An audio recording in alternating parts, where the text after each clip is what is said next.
Entertaining, informative, and educational.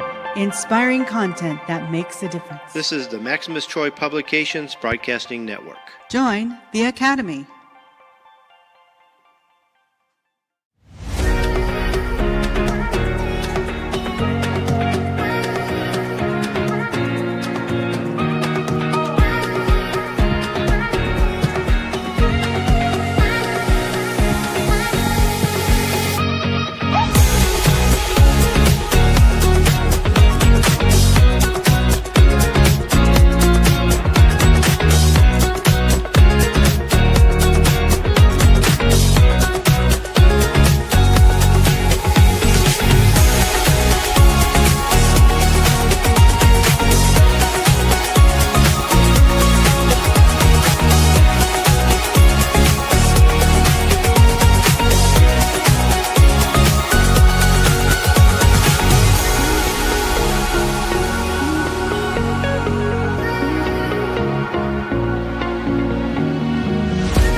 Hey, Kenny, guess what?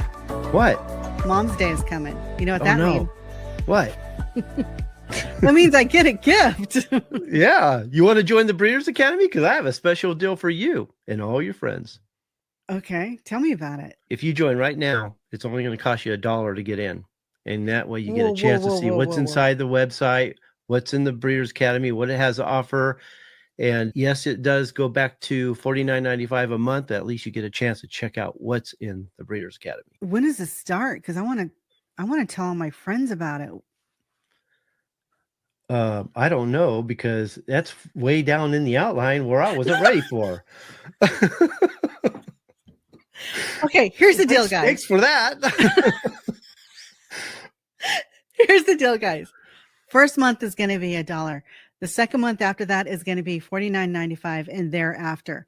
But you cannot sign up until the 6th of May. You're going to get 1 week and 1 week only to sign up. So remember that date, May 6th.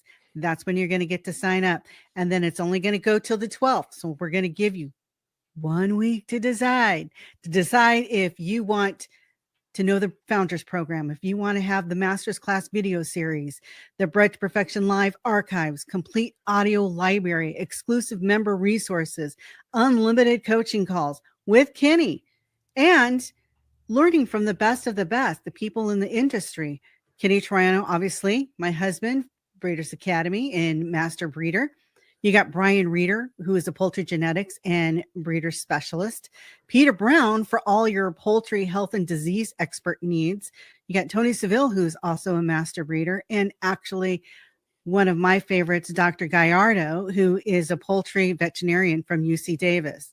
So, Kenny, you got anything to add? Because you know what? I want you to explain what kind of topics that they'll learn. Well, all the programs and courses that you just mentioned, but also we're going to learn genetics, poultry genetics and epigenetics, breeding programs, breeding methods. We're going to learn evolutionary biology and how it relates to selective breeding, how to create, improve, and maintain your own strains, breeding programs, techniques, healthcare and disease prevention, and how to improve your strain for better disease resistance. It's just filled with information. The website is, I've never seen a website like this before. And we've got over 300 members, and it just keeps growing. And I'm hoping that you'll join us and become one of them. I'm telling you, once you get in, you're not going to want to leave because there are so many things in there for you to learn. Yeah. And there's so many different ways that we teach as well. Yes, you have text, you have some reading to do. There's ways to listen to that text too, so you don't have to read it word for word. We also have plenty of video. We have the master's class videos, members roundtables, all the specialty courses in there. We have the archive, like she said, of the live shows. We don't keep everything on YouTube, so everything's archived on the website. And then we have the full collection of audio podcasts that we've done through the last 8 years, I think it is. You know? So yeah, full of information. As soon as you join, you get instant access. I hope you decide to join us. Yes, this is a deal we've never offered before. We've never offered a $1 deal just to get in. Yes, it's $50 a month, but we usually have a $100 entry fee, and then it's $50 a month after that. And after you've been in for a while, if you want to, you can actually upgrade to the annual membership, which saves you another $100 a year for that. But this is a great way to get in. Check it out. See if the Breeders' Academy is right for you. And if it's not, you can cancel anytime. If you don't like it, just get out before the next payment and you're good to go. But I think you're going to love it. The members, you are going to love it. You're going to want to stay. Yeah, definitely. Like she said, we have some great teachers in there that contribute to what we do as far as our shows, members roundtable, the master's class videos, and the Breeders' Academy. Brian Reeder's given us a lot of great information on genetics and poultry breeding. We've covered healthcare really well with Peter Brown and Dr. Gallardo. And in my own mentor, I've had a number of mentors, but one of them that's really special that taught me a lot about the bird. The form, structure, and conformation of the bird is Tony Seville, and you're going to really enjoy what he has to teach as well. So yeah, I hope you guys decide to join us. You're going to love the website. Okay, so put that on your calendar. May 6th, the beginning day of the rest of your life. You're going to love it. See you there. Take care, guys.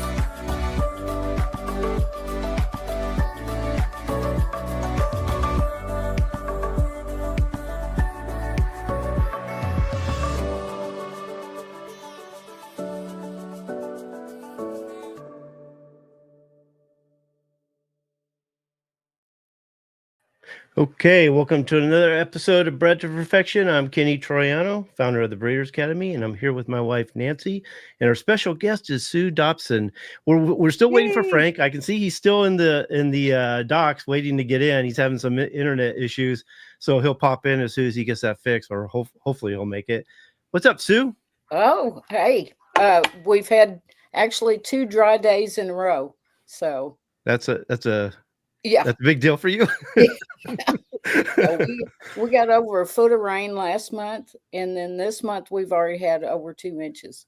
So the lake's up. You can't get to the restaurants. You can't drive around the cove to the marinas, and yeah, it's Where are you from? fun. Where are you from again? I'm East Central Oklahoma. Oh, okay. Lake Eufaula area. Oh wow, yeah, we're having. I think winter's over here. It's been so hot. I think we're summertime already. Yeah. We've had a good spring. I mean, the weather, it gets cool at night and then it's nice during the day. So you just can't get out there because it's raining. Yeah. Wow. Yeah. You know, we've had a great Mother's Day special so far. We still have 3 days ago, Nancy? I don't even know what today is. What is today? That's what happens. Should have 5 more days, right? 9, 10, 11. No, 3 days. Yeah. 3 days. Okay. Yeah. And I'm really happy with the turnout we've had, and everybody seems to be happy with it so far. You know, I usually don't hear too many people complain about the Breeders' Academy. What do you think about the Breeders' Academy, Sue? Well, I'll tell you what, I am very impressed with the layout and the information that you guys have produced is mind-blowing. I mean, it's anything you want. You go in there and you can take your time and read or listen to it. Like when I'm out, I'm a home health nurse, so whenever I'm out seeing patients, I plug into Spotify and I listen to you guys all day long while I'm out driving around. And that's, but the amount of information that you've got logged in there is just, wow. It's incredible. And we're still adding to it. Yes. Yeah. Yeah. I have big plans for that website. You should see the list I have of topics I plan on covering. Yeah. So it's never going to be done. But this is the first time we've ever made an offer like this. I've always been in the past, I've always been afraid to do that because I didn't want them to take some information, just run. But there's so much, like you said, there's so much information in there. Yeah. There's no way they're going to get through it all. No. There's a lot of good information in 1 month. Well, So they'd spend $200 on printer ink trying to print everything out. Or More than that. yeah. Well, there's Yeah. 800 pages. 800 pages, Yeah. Wow. Yeah. Hey, Kenny, put Sue up on top in case, so when I pull up comments, it's not covering her, it's covering me. Oh, Okay. Yeah. wow. Yeah. Well, So I'm really happy with the turnout, and I don't know if we'll do it again. It looks like we're not just getting mothers in there; we're getting everybody. So it's so funny, which is I've fine. been sharing it every time it pops up on my Facebook. I share it. So Yeah, I mean, for $1, just the information you get from that month is, it's well, I'm banking on the idea that they're going to get in there, look around, go, wow, this is worth it, because I understand the angst that people have. Well, it's $50 a month or whatever, or it's $500 a year. Is it worth it? What's in there? They just don't know. There's a lot of unknowns, but if they can get in there and at least look around, I think they're going to love it. So Yeah. Well, they probably spend that much on coffee and soda pop. That's what I think too. Yeah. Yeah. And, So and being in the Breeders' Academy is more healthy than soda pop. So you should know you're a nurse, right? I am. Yeah. So Yeah. Soda pop is just nothing but poison. Yeah. I try to stay away from that myself. This is usually the day I have soda pop, just to give me just that little energy to get going. Cause but we are going to have a members roundtable after this. Good. And whatever we don't cover on the outline on the front end, we'll cover on the back end. Hopefully Frank will, because there's some really good topics here. I'm hoping Frank will make it. Yeah. And I'm looking forward to that. And again, join the Breeders' Academy. You're going to get the Founders Program, Masterclass videos, members roundtables, programs, courses, the complete archive of videos that we don't have. I mean, that should be on YouTube, that were on YouTube, but we actually archived them on the website. All the daily articles. Like I said, you're going to have Brian Reeder in there. A lot of material from Brian, a lot of material from Peter Brown, Dr. Gallardo. I don't know. I always have a problem with his name. And then we do coaching calls. And for the new members, I usually tell you guys, spend a little time in there, give it a good month, look around, write down any questions you may have. A lot of times you'll be searching or scanning the website and you'll find the answers you need. Whatever you don't find, we'll do a coaching call and we'll answer it. Just go to www.breedersacademy.com. Even if you don't join the website, that website will take website address will take you to our Breeders Bulletin, which is our newsletter, and you're going to get a lot of free material there, free ebooks, downloadable PDFs. It's really good information. So go there, www.breedersacademy.com. Okay, let's get on with the show. Spent a lot of time on promo. So I wanted to have Sue on there because she's a good breeder. She does really well in the shows. She raises some of the best the Rhode Island Reds that I've ever seen. And then you got, what is it called, Crevecoeur, or is that right? Crevecoeur. Okay. Yeah, we call them Crevies for short. Yeah. And that's a very rare breed. You don't see too many people have it. And her and I have talked about it a couple times. She's done a coaching call with me, coming up with ideas how to fix some of the traits. And for those who are breeding rare breeds like that are hard to get, do everything you can to keep them pure.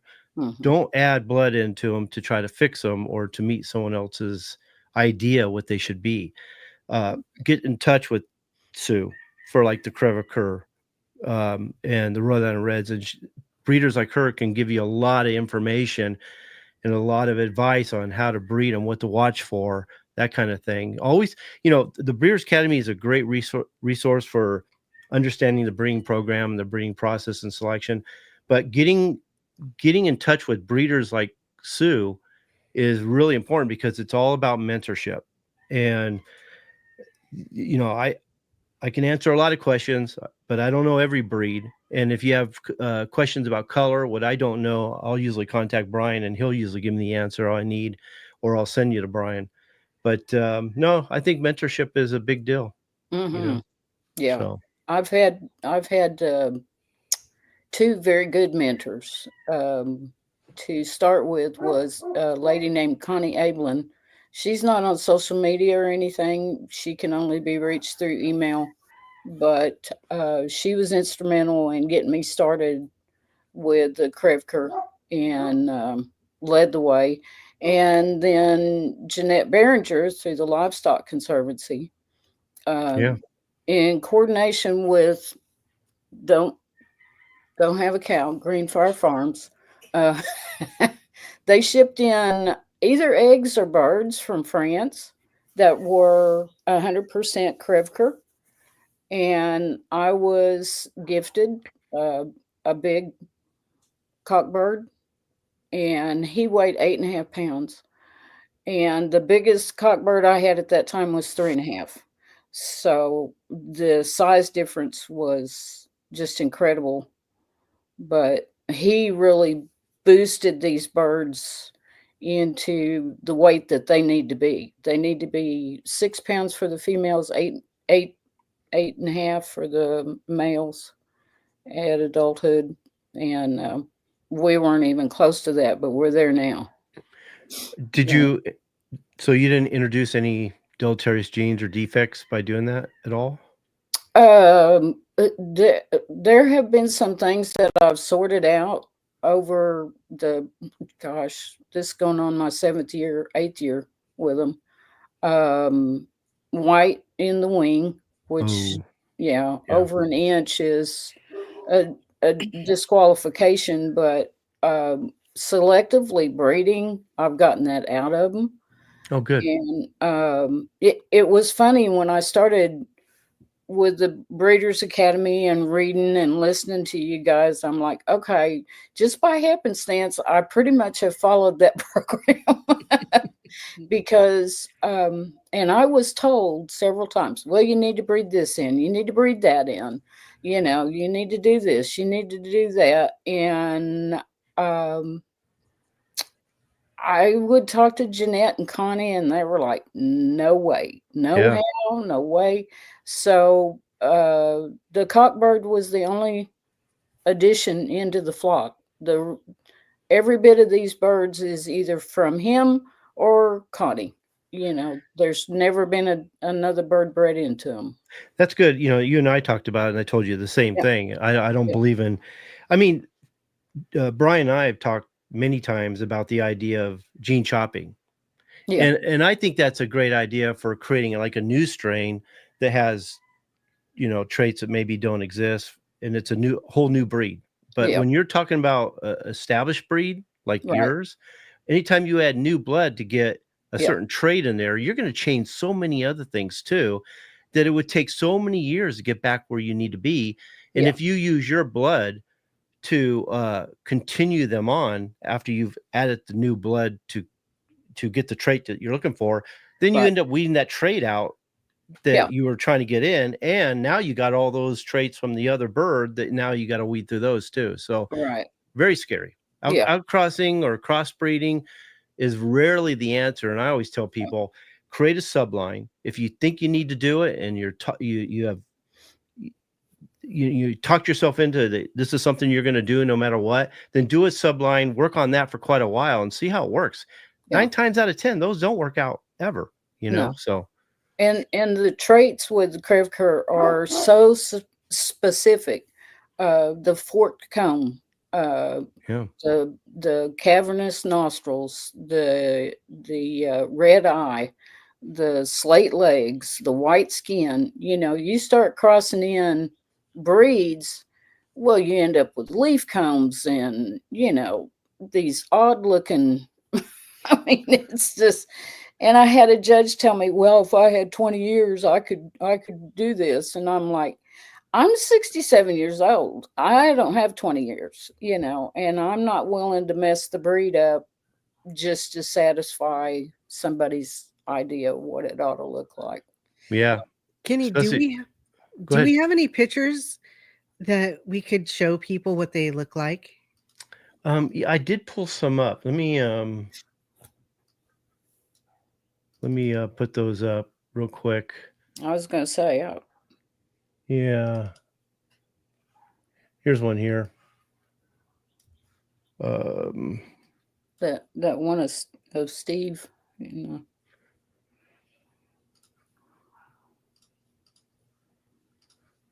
How about this?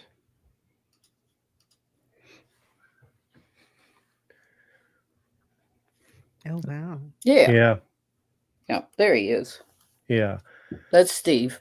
I mean, look at some. I think the V comb, that's a dominant trait, I believe.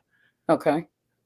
I have to look it up, but I would think it is, because otherwise we would have all kinds of birds with those traits, and we don't. It's a very specific trait that's very rare, and usually that's a dominant trait when you see that like that. And then the what's the top knot? What do you guys call it for your bird? Crest. The crest, right? Yeah. I don't know. My mind went blank. That's a dominant trait too. And then you have the dark color. Are these black or they're red? Yeah. In them? No, Okay. they're black. So, Yeah. and then you got the black legs too. So that's a very dominant bird. And so you need to do everything you can to get them homozygous for that dominant trait, not be adding recessives in it, because you were told what was the color leg that they wanted in them? The slate, which we have, it's the earlobe. That's that's right. It was the earlobe. Yeah. Yeah. And in France, there's supposed to be a white earlobe. They originated in 1200. They were brought in from Italy, Padua. I'm not sure I'm pronouncing that right, but it's Polish. It's the Italian word for Polish. And so they're descended from Polish breeds, and all the Polish breeds have white earlobes. So, and you've got a white skinned bird that lays a white egg, I mean, it's. Yeah, that doesn't even make sense. No. So if you're going to put that red earlobe on them, chances are they're not going to lay the white egg anymore. Well, and every bird that they suggested for me to cross with either has the pea comb like a Americana, or a straight comb like a Dorking, and then you end up with leaf combs, messes their crest up. You just it's a huge mess. See, I've always felt that if we're going to adopt a breed here in the United States and we're going to put it in our standard, then we need to follow the standard of its origins. We don't need to be changing it. You know what I mean? And that happens a lot. That happened with the Old English game, the large fowl, where they in England, Great Britain, the Old English game have pretty much every color in the sun when it comes to leg. If it matches the color, the feather, the leg color works, And so they want it here. They didn't have very many colors of them in the standard for the large fowl. Obviously they had to be single comb, but they only could be white legged, which knocked out a lot of different birds, which made it really difficult. And here in the United States, you don't see too many Old English game large fowl anymore. Very, very seldom, but I see that a lot. And I get people talking to me, oh, I've got this breed. It got disqualified because it didn't have this color, but yet the standard in the other country says it should be like this. And then here they want them to change them to match the standard here. I just think that's wrong. I'm just so against that. We've done some research, several of us, and it would appear to everything that we can find is that they came They were imported from Britain. Well, Britain at that time was infamous to crossbreed birds, and they brought them in with a red earlobe, but they also I forget, it was 18 something, one of the standards, they allowed a leaf comb for Krevker. And I'm like, how can you do that whenever it's a fork comb? I mean, that's what they're known. That's their, claim to fame, is this V comb. So, and now we have contacts in Britain that say you can't find one in Britain. Well, that's because they couldn't maintain that red earlobe that they bred in. Oh, geez. Yeah. Wow. So they're extinct in Britain and very few in France. Do we know how many breeders are here that raise them? I've got affidavits from 10 different people. I did a survey last summer and got surveys back from 10 different breeders that said not one of their birds had a white earlobe. Not, it just male or female. And so there's 10 that I know of. I know a couple have dropped out over this issue because they just don't want to waste their time and money on a bird they can't show. So, okay, so while we have the picture up, let's talk a little bit about conformation of body. When you're showing your birds, what are the judges looking for? Okay, they're known to be a table bird, so they should have big, massive bodies, and the green in the tail, the big full tail, the sheen. Yes, and the slate legs, the V comb. His wattles are really too big, but that's I'm looking at that thinking maybe that might even be epigenetic, because we're so much warmer here in Oklahoma than, but I don't know. The crest and the muffs, they have, chipmunk and a big full beard. So a lot of stuff. Sorry about that. I moved the screen over and it disappeared. Yeah. So they're, do they have like short backs, long backs? Well, that's another one of those APA things. It's moderately long. Okay. It's open to interpretation. What does that mean? Right. Exactly. Yeah. So. Wow. But they're a handful whenever you have them in hand.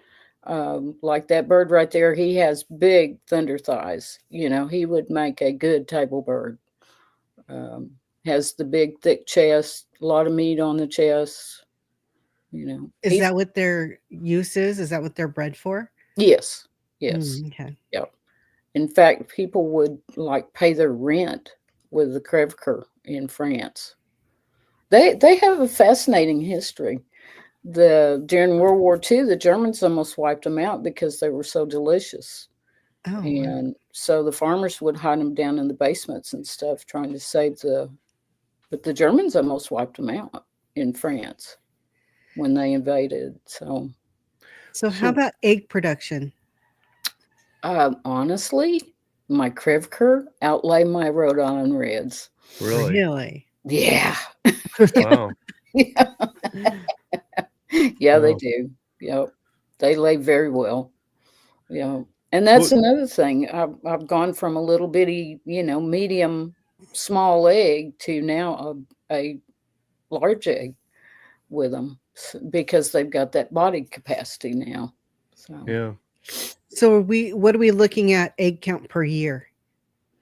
Oh, I mean, they do lay off during the wintertime, but probably 200. Not bad. Yeah. And are they good mothers? Do they go broody? Oh, no. I've tried. I actually had one that set a nest and hatched the chicks. It totally freaked her out and she killed the chicks. So, oh, wow. Yeah, it's been bred out of them, because they're so rare. You don't want to take a chance having the mother raise the babies. You take the eggs and incubate them yourself. Yeah. So, and trying to get that back into them is really hard.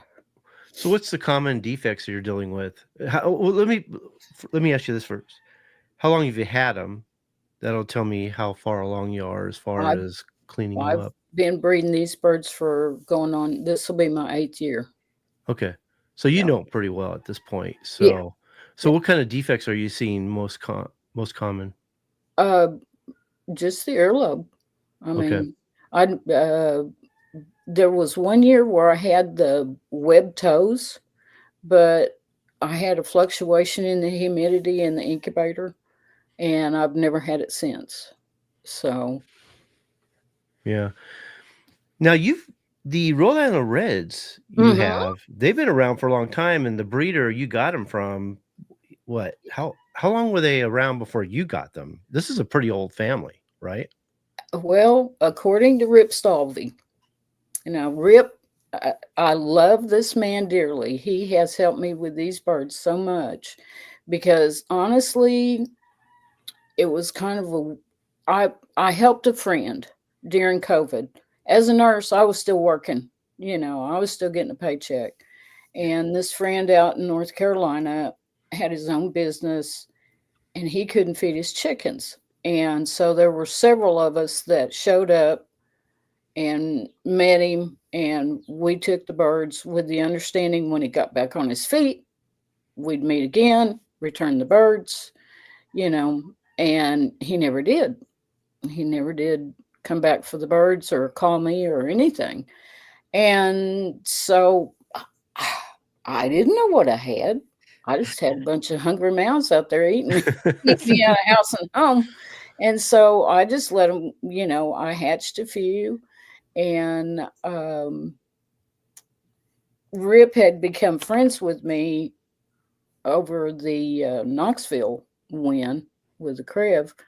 And I guess a picture of the red bird showed up in his feed, and he sent me a message and he said, "Where'd you get these birds?" And I told him, and he said he cried because he thought that the line was gone. But these go back to the foundation clean back when the birds were first developed. That's To what I heard. Lester Tompkins. Wow. Wow. That's Yeah. pretty special. When he told me that, I sat down and cried because up till then they were, just big red birds out there. You're like thinking, I can't mess these up. Right. Yeah. Think of the chances of that you might have done that, not knowing what you have, just start adding new blood. A lot of people do that, before you know it, they're gone. I mean, the birds I got, they bred, laid eggs, and I hatched a few. And the old bird died. He was old and not in good shape whenever I got him. And then one of the females died in my hands while I was trimming her toenails. Yeah, they were not in great shape. So, but anyway, once Rip contacted me, I had a little panic attack, and I thought, okay, well, maybe we ought to hatch a bunch of eggs. Yeah. So, yeah. So what do you think of people who are always outcrossing to improve them? Like getting a little worried they're getting too inbred, thinking they're going to lose them, so they bring in outside blood. Because could you imagine adding blood to what you have right now, not knowing where that came from? Yeah. No. And, I just think that they don't understand correct breeding methods, Yeah. And how to create the families and then 2 or 3 generations cross the families so that you're always working with the genes, and you can, like what I'm doing right now is your cleanup program, because last year I hatched a lot of good females, but the boys all ended up in the freezer. Every one of them. I mean, wow. they had knock knees, they were just a total train wreck. Yeah. No, I'm And always. Oh, go ahead. I'm sorry. so, listening to you, I was like, okay, just take a deep breath, go back to the cock that bred the birds that I have right now, and just go through and pick out three. I picked out three of the best girls that I've got, and that's all I'm hatching this year is him and those three girls. And actually, one of them was pullet. She didn't even start laying till recently, so it's actually only two hens. That's interesting. So you've had this family for a long time. It's been established way before you got them. Yet Mm, following the program, I don't want to get yeah, too much into the program. I'm always okay with talking about the beginning. You yeah. still are looking for your Adam and Eve and starting Yes, again. That's yes, great. That's yes, awesome. yeah. Because following the guidelines that you're setting up, I'm thinking, okay, I'm looking at these birds that are hatching now. I'm going to pick out that one guy and that one girl, and they're going to make my base family. Yeah. And I'm not going to get rid of these birds. I think Jennifer Bryant said she puts them up on the hill, and then she goes shopping if she needs them. Yeah. Which I thought was kind of a cool way to do. But yeah, next year it will just be those two. And No, I'm a firm believer. I don't care how good those birds are or how unrelated they are or how related they are. I still think it's a good idea to start from a Adam and Eve and then clean them up from there because you're gonna, like you said, not very many males or any were good this year. right. So you had to pretty much eat them. And then this is going to help you clean that up Yes. and be able Yeah. to go into the foundation stage with really good birds. And Yeah. that's going to preserve the family Yeah. in ways you weren't And doing maybe before. So I feel confident, going by what you're teaching, that I can do this. I can bring these birds back to the glory that they were. And I mean, like Mr. Reese, he had the birds 80 years and never brought in different blood. yeah. You know, So A lot of people don't think so. They right. they think they think that you have to refresh them every so many years and bring in new blood. And the way we say, I don't want to say what it is. There's one part of the founders program we don't say on the front end, but we have a mechanism that creates the genetic diversity you need without adding outside blood, and you yeah, can keep them going forever that way. yeah, yeah, yeah. For the American Games, their mature level peaks around 2 years. That's when we decide what Hmm. our next brood fowl are going to be for the next season. How's it work for yours? At what age level do you decide, okay, that's going to be my next brood fowl? Yeah. It would probably be 2 years 2 years. I because think so. Me too. it takes over a year for a male Rhode Island Red to even mature.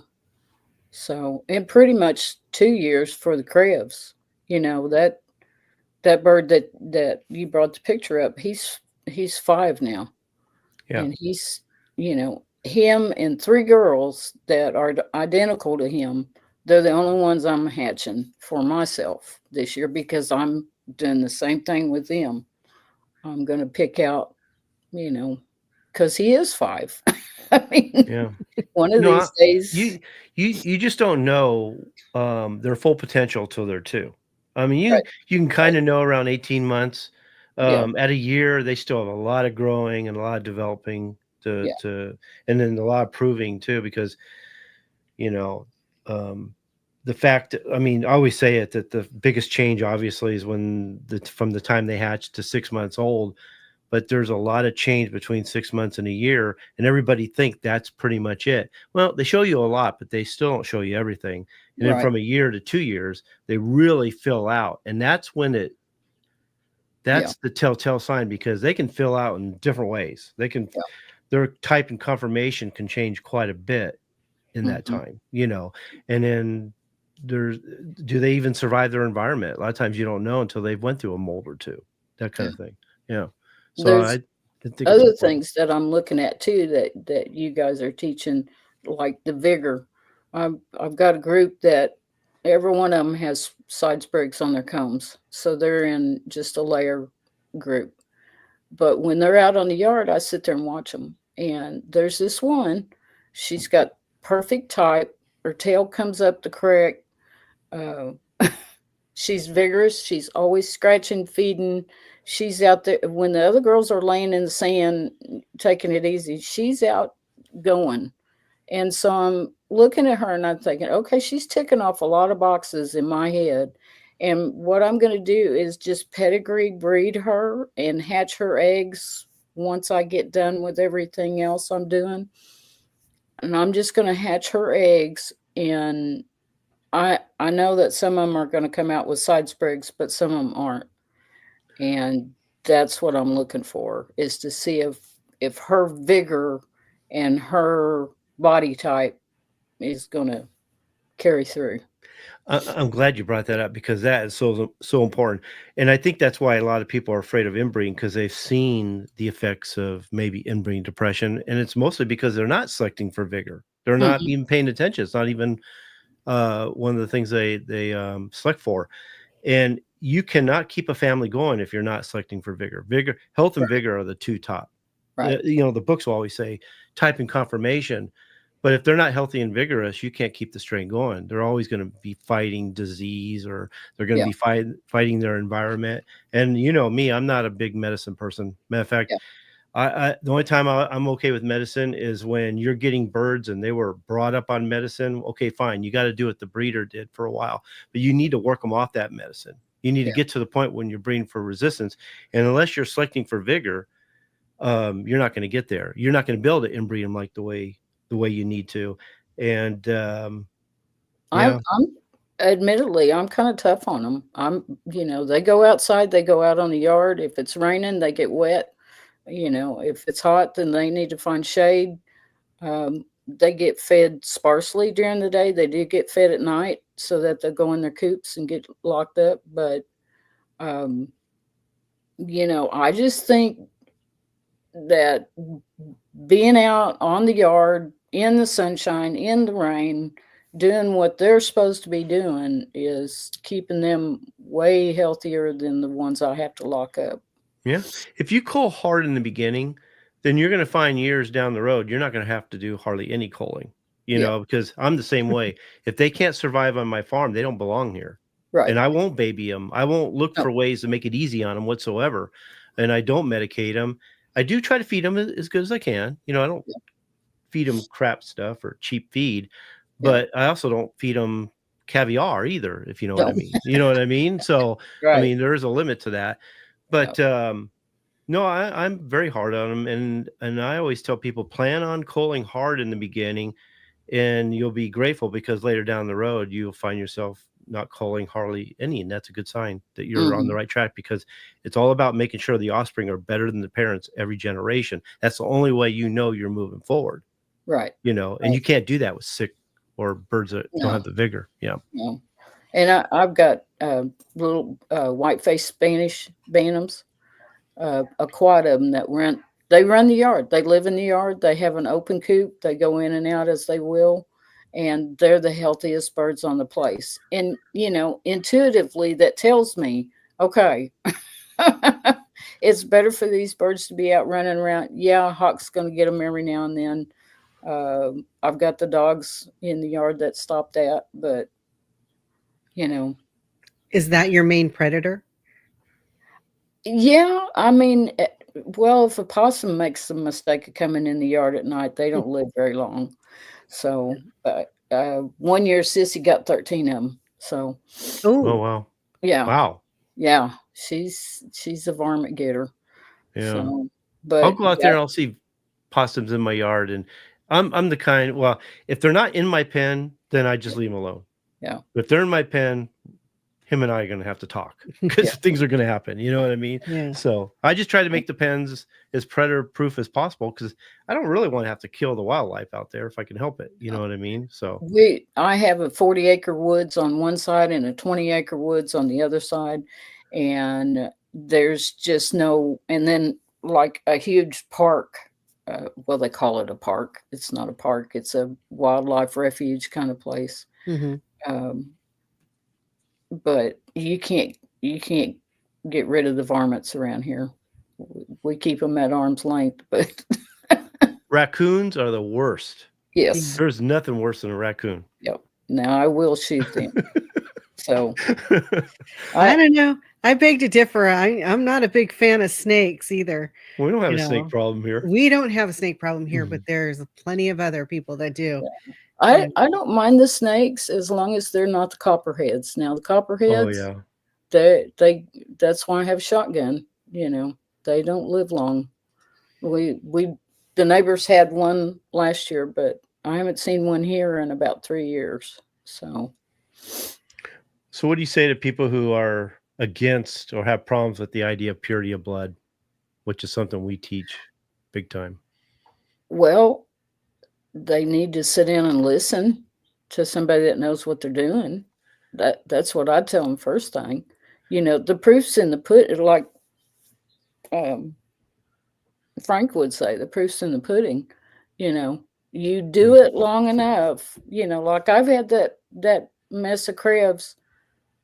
Other than that French bird that came in that gave them their size, they've never had another breed in them. They've never been crossbred with anything.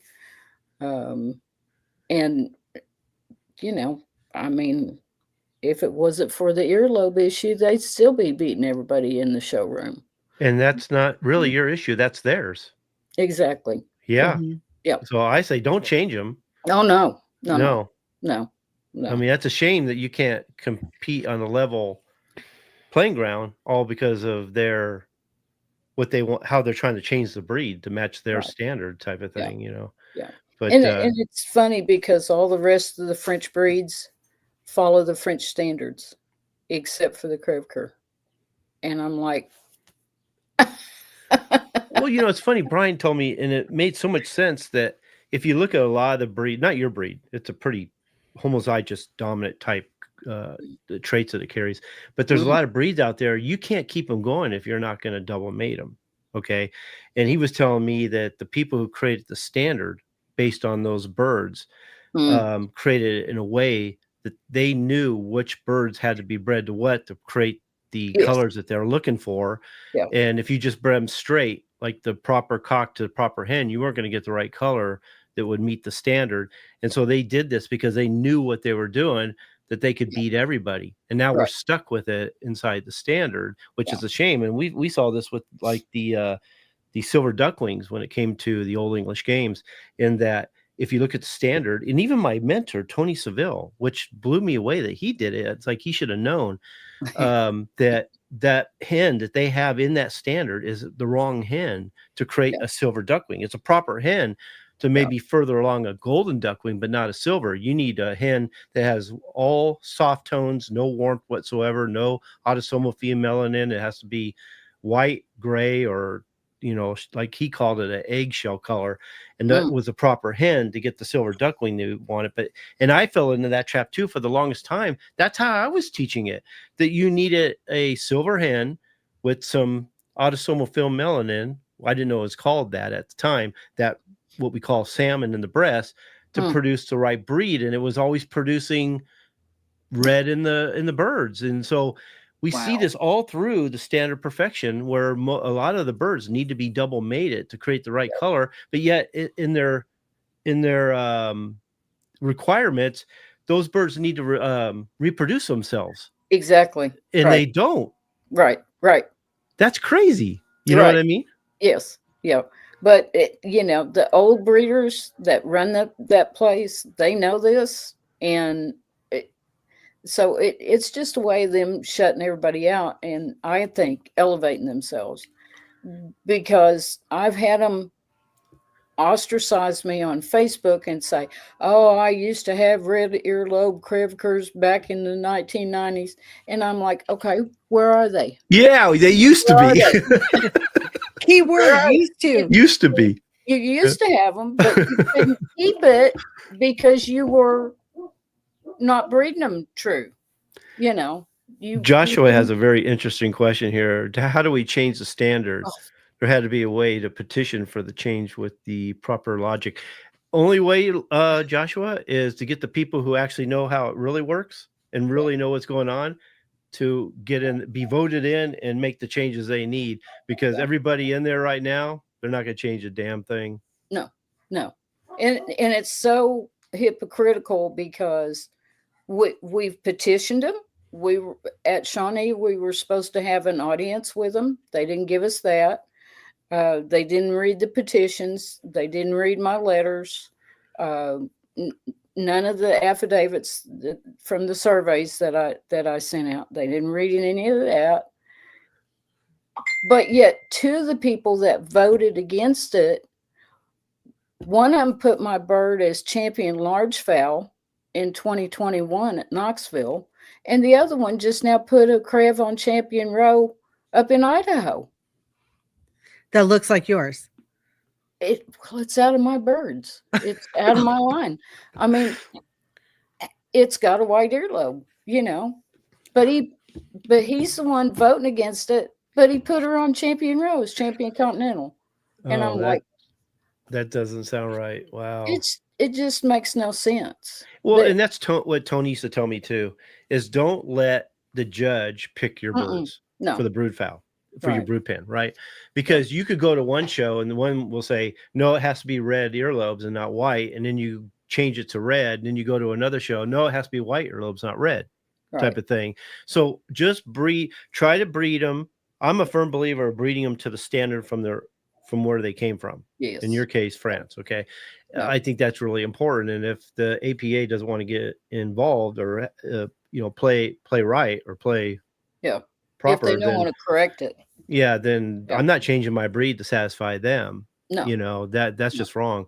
No, I'm a firm believer, breed them the way the standard was from where they came from, keep them that way, and then do what you can to influence it from that direction. But, I see this all the time where a judge can make a big difference. Like you have a really good breed. It's rare. It's established, but it is rare. And one judge can change the direction of that breed by suggesting something like that. You know what I mean? And then he could go and then another judge come in. Oh no, that's not the way it should be. It should be the other way, You want to hear the suggestions that I got from some of the judges? Sure. Yeah, let's hear about these. You take the earlobe between your two fingers like this, and then you just take a razor blade and cut it off. And then when it heals up, it'll be red. Then I had another one say, well, just take the earlobe and take a cigarette and burn that white off of there. And when it heals up, it'll turn red. Okay. Maybe that's true. That's from judges. I know. Judges. But that doesn't change the genetics. So you're not changing the breed. Are we? Isn't that what the show is supposed to be, to improve the breed, to preserve and improve the breed for future generations? We're not doing that if we're doing that. So to me, that's cheating. It is cheating. Yeah. It is cheating. That's like taking shoe polish and coloring a white feather black. Yes. Yeah. That's the same thing. Yeah. Oh, that's not right. From judges, I was just gobsmacked. Yeah, no, I'm not surprised. I've seen it so many times where, like, well, let's say like the games. I was at a show one time where, and I'm not APA certified, but I'm certified with the American Game Fowl Society, so I know my breed. And yet they had an APA judge the American Games. The guy didn't know anything about the breed whatsoever. The bird he picked had nice color, but it was a golden duckwing, so it wasn't even what you call a repeatable color for one thing.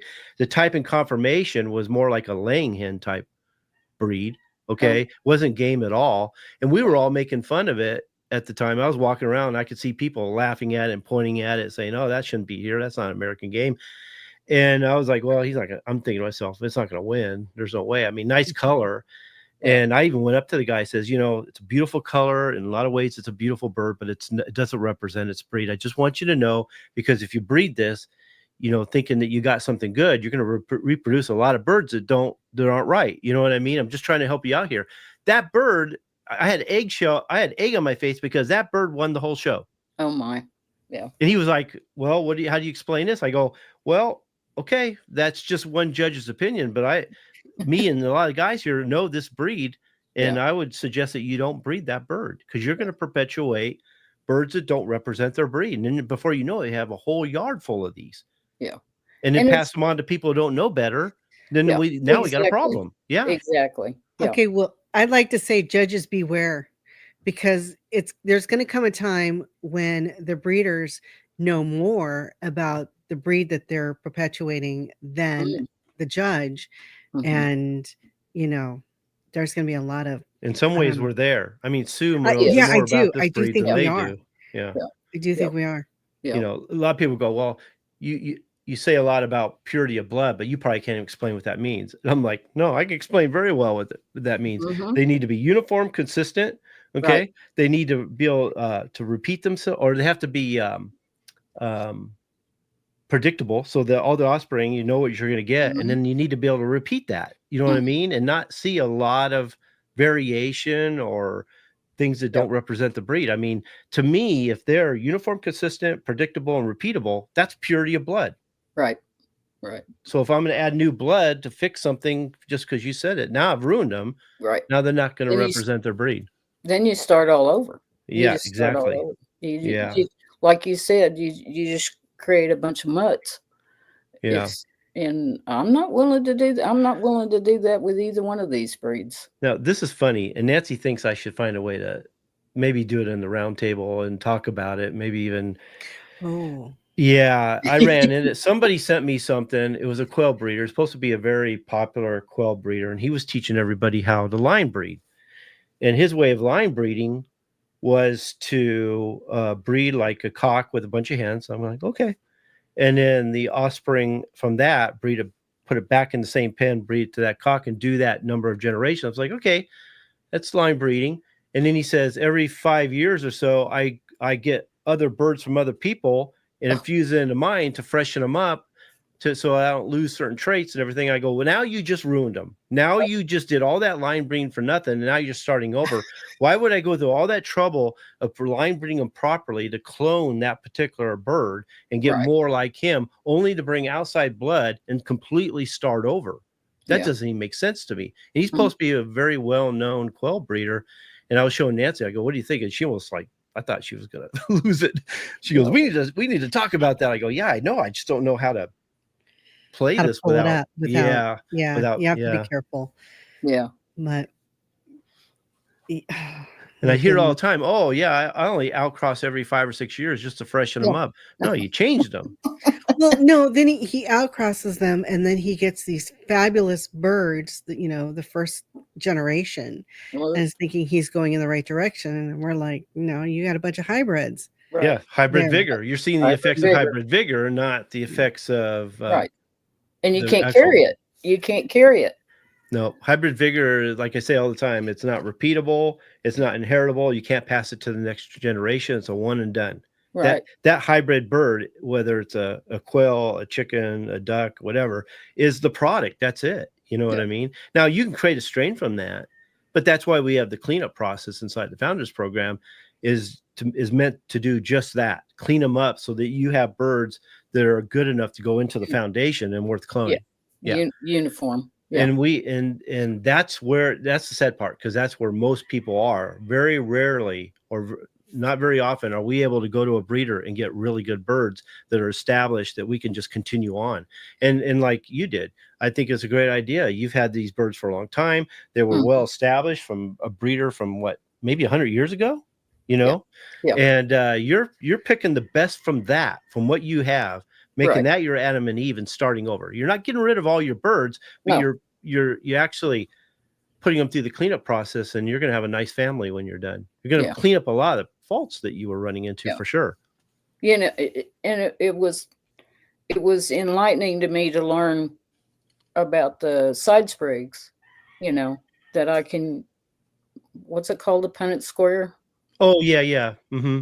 Where I can breed them, and at least maybe one out of every 4 are gonna.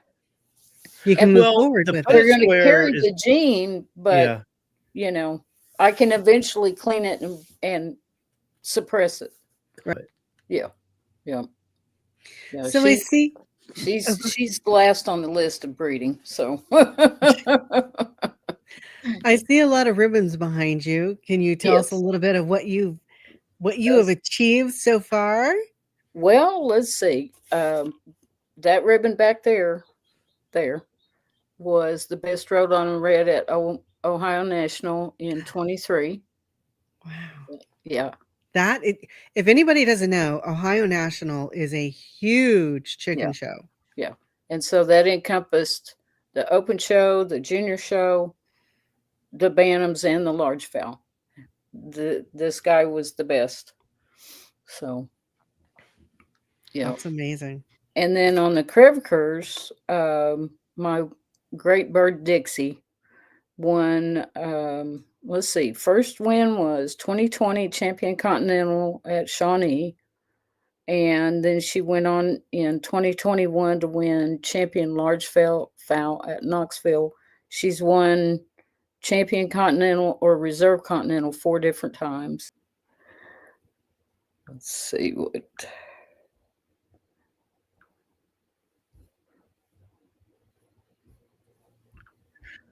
Oh, let me plug in. There you are. Okay. Can you hear me? Yes. Yep. Wondering if I should just end it before we lose it. Yeah. You know, Yeah. I just kept talking, so. Okay, well, I appreciate that. Yeah, that's good. Yeah. We're gonna go ahead and end it, and Okay. yeah, and that might be it for today. We need to call our cable company and find out what's going on. I don't know if we're gonna lose again. That's weird. So thank you, Sue, for coming on, and thank you for hanging on at the end for sure. Okay. Yeah, you bet. And, you bet. I want to hope everybody joins. Who I can't talk. I'm so flustered. But if you're not a member of the Breeders' Academy, I hope you join soon. Yes, it's a good midnight. deal. Yeah, it's a really. Yeah. Shit. Did I lose you? Just about. You're okay. Yeah. There's a recording. So I'll see. Thank you, guys. Thanks, Kenny. All right. Thank you.